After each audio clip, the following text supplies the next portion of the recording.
sky above Asgard shimmered with celestial fire, the great dome of Yggdrasil casting a faint, eternal glow over the golden spires of the realm eternal.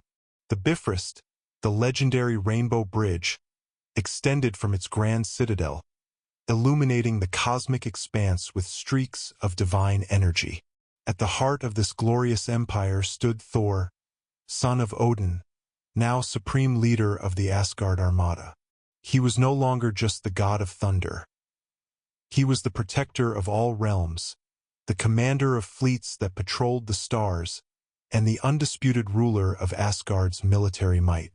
With Odin having passed into the All-Father's sleep and Loki lost to the void of the unknown, Thor had shouldered a burden heavier than Mjolnir itself. He stood upon the war deck of the Valkyrian dreadnought, the largest and most fearsome battleship ever forged in the foundries of Nidavellir. The ship, known as Stormbreaker's Wrath, was built from the same URU metal that comprised Mjolnir and his battle axe. It hummed with an energy that pulsed like the very heartbeat of Asgard itself. Reports had reached him of a growing darkness at the edge of the cosmos, an entity far beyond the power of mortal comprehension. The whispers called it Njrarvath, a devourer of stars, an eldritch horror older than even the gods themselves.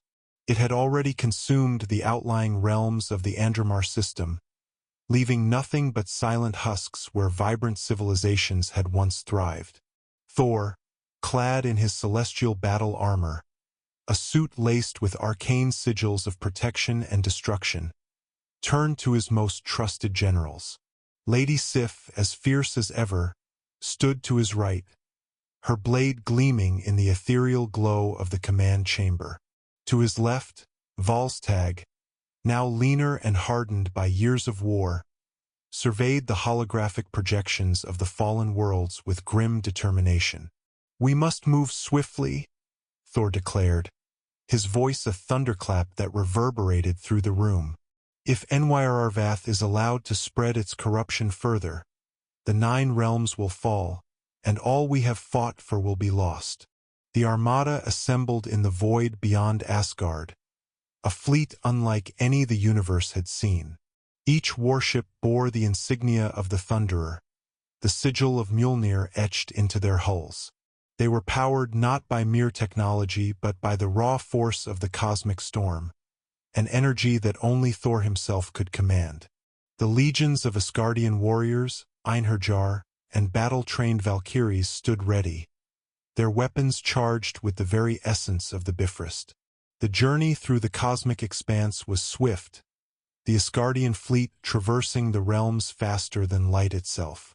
They reached the last standing planet of the Andromar system, a dying world bathed in the eerie, unnatural glow of Njrarvath's influence.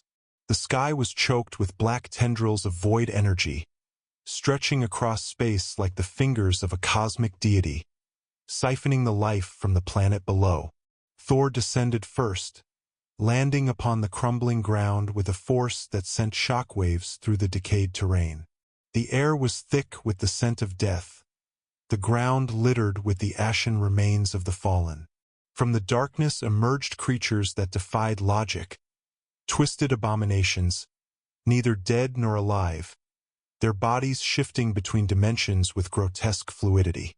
With a mighty swing of Mjolnir, Thor unleashed a storm that tore through the abominations, lightning incinerating them into nothingness. But for every beast that fell, more rose from the shadows. The Asgardian forces engaged in a brutal battle, their swords and hammers clashing against the horrors that poured forth from the void.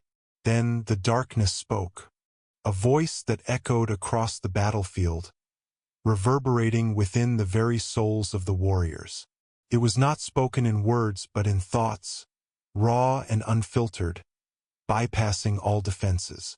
It spoke of the end of time, of the futility of existence, of the hunger that could never be sated. Njrarvath had awoken. The ground trembled as a form began to coalesce from the blackness. A being that defied reason, its body an endless void, its limbs stretching across the sky like the roots of a malevolent tree. Eyes, if they could be called such, opened within its form, each one a swirling galaxy consumed by chaos. Thor stood undaunted, gripping Stormbreaker in one hand and Mjolnir in the other. He called upon the full force of the storm, the skies above splitting open to unleash torrents of celestial fury. His armor crackled with divine energy, his eyes glowing with the unyielding fire of a god in his prime. "For Asgard, for the realms eternal!" he roared, launching himself toward the eldritch horror. The battle that followed was unlike any before it, a clash of cosmic proportions, where the very fabric of reality strained under the forces unleashed. Lightning met darkness, divinity clashed with entropy. The Asgard Armada fired upon the creature with weapons forged in the hearts of dying stars, their blasts illuminating the void in defiance of annihilation. HumanityFYeah struck back, its form shifting like a nightmare given shape. Its tendrils lashed through the fleet, consuming ships whole, turning warriors into dust before they could even scream. The void swallowed light, hope, and existence itself. But Thor fought on, refusing to yield. He pushed beyond his limits, tapping into a power he had never dared to wield. He became the storm incarnate, his very being merging with the tempest. With one final, world-shattering blow, he drove Stormbreaker through the core of the entity, channeling the full force of the cosmic storm into the abyss. A deafening silence followed. Then, with a final, ear-piercing shriek, HumanityFYeah imploded, its essence collapsing into itself, banished to the void from whence it came. The skies cleared, the shadows dissipated, and the remaining Asgardian forces emerged victorious. Thor stood at the center of the battlefield, the storm within him finally settling. He had won, but at great cost. Many of his warriors lay fallen, and the scars of this battle would never fade. But he had done what must be done. He had upheld his oath as the protector of the realms. As he looked to the heavens, he knew that greater threats would always arise, that peace was but a fleeting moment in the grand scheme of the cosmos. But as long as he drew breath, as long as the storm raged within him, he would stand against the darkness. For he was Thor, supreme leader of the Asgard Armada, and his watch would never end.